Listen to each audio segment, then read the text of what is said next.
Hello, my friends. I'm Dr. Tracy Lewis. Welcome to Victory Over Grief. This is going to be an exciting moment in your life. Trust me, your life will never be the same. You will have victory over grief.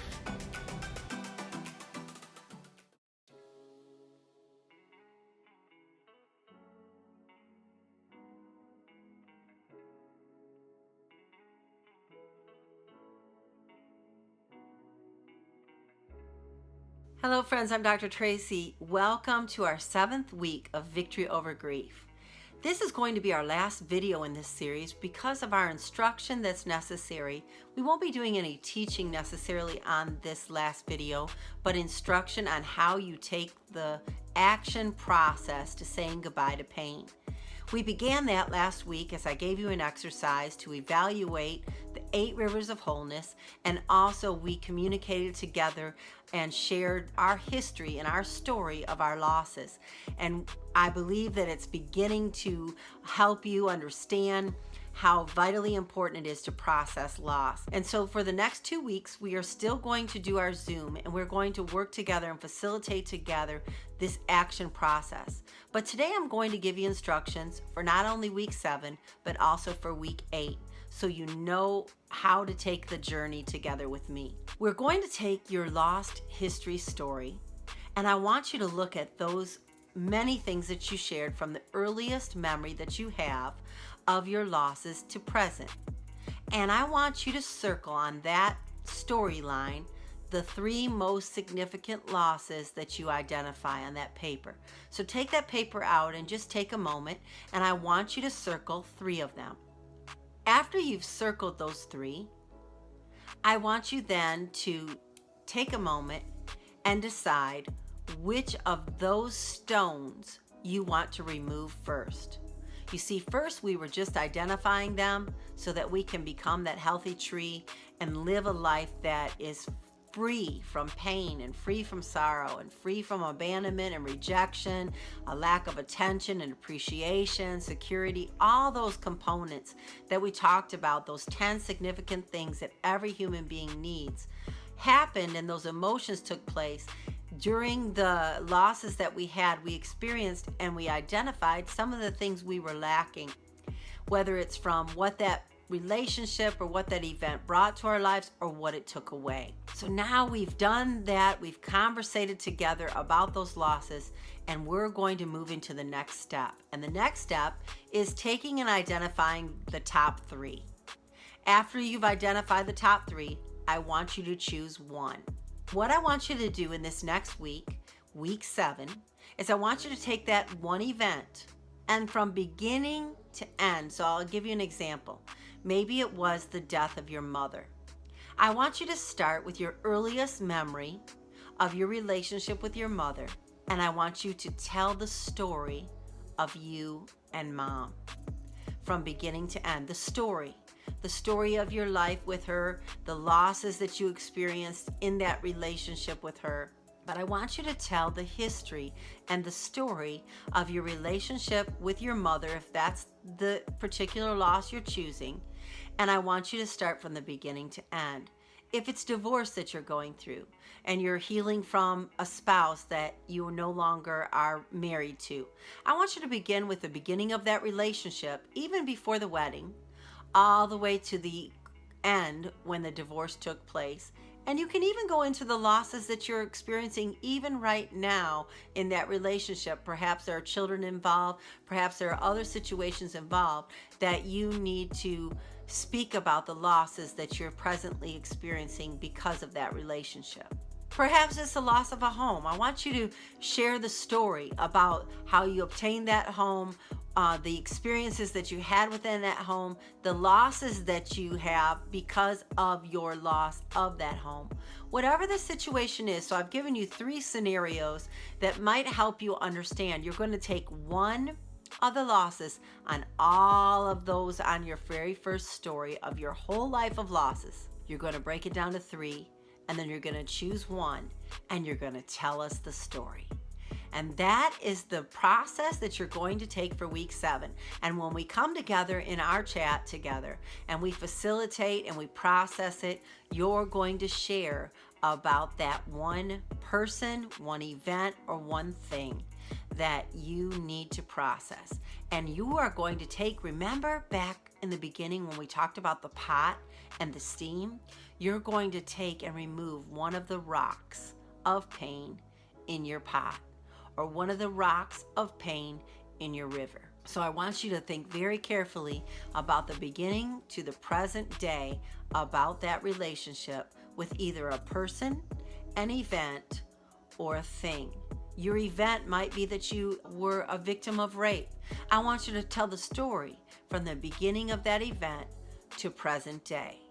And we're going to process that loss together as a group, and we're going to walk through and we're going to hear your story, and we're going to hear you be able to tell what happened to you. Now, in the next week, after our Zoom, you're going to pick up and you're going to receive an email with another activity on it. On that activity, there will be what we call the forgivenesses, apologies, and significant emotions that we will make statements about. So we'll go back to the same scenario. We'll go back to your rock that you removed is your mother, or your rock that you removed is your former spouse, or the rock that you removed is your former house. And you're going to begin with forgiveness statements.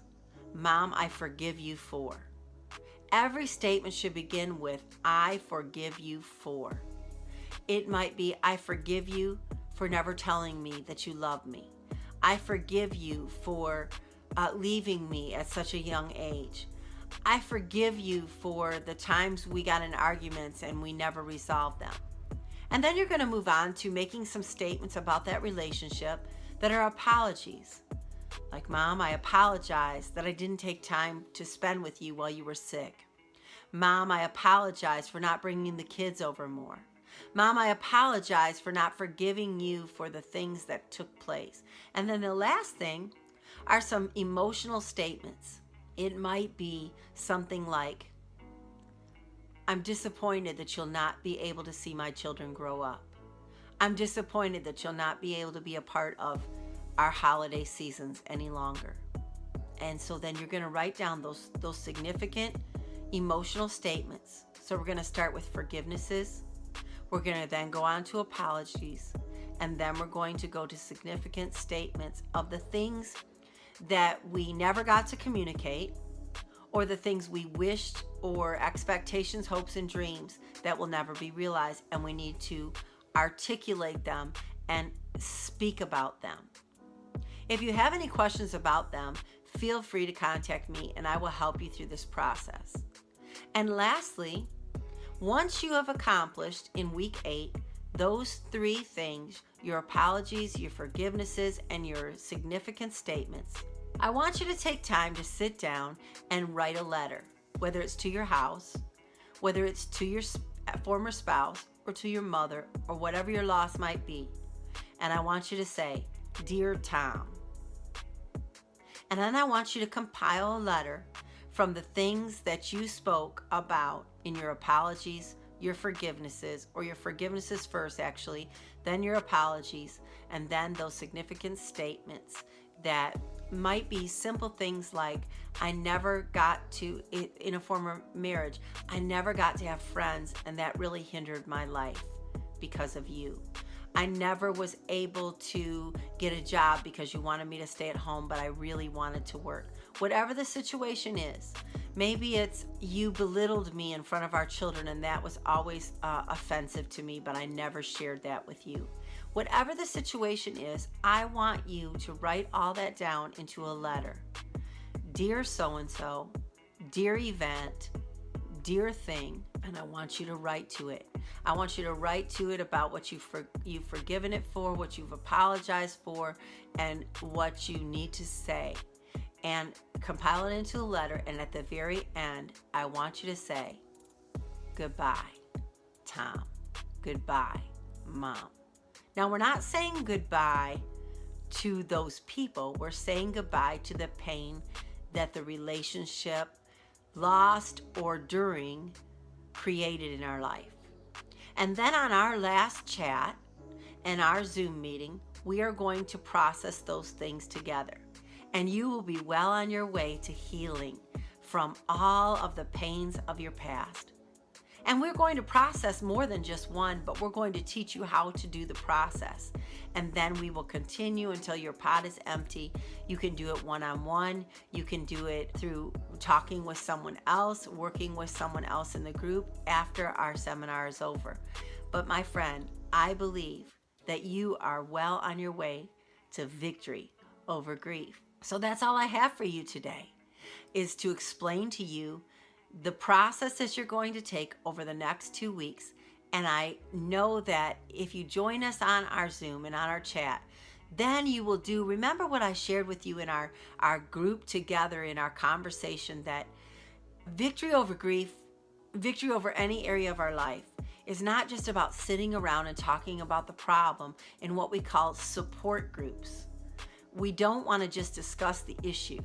We want to remove it once and for all for the rest of our life.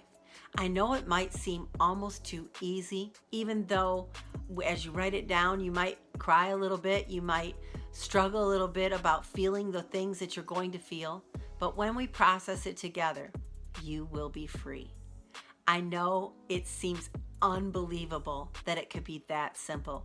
But my friend, this is a biblical principle that as we apply it to our lives and as we operate in what God has given us to remove those things in our life that are counterproductive, that are unhealthy to us, it will be amazing to you what takes place in your life from this event.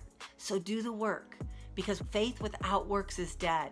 You have to do the work. You have to take the time to write these things down, to communicate them with us, and to take the journey in this process. And I'm so very proud of all of you that have already interacted and exchanged some of your thoughts and feelings already of your history and your story of loss.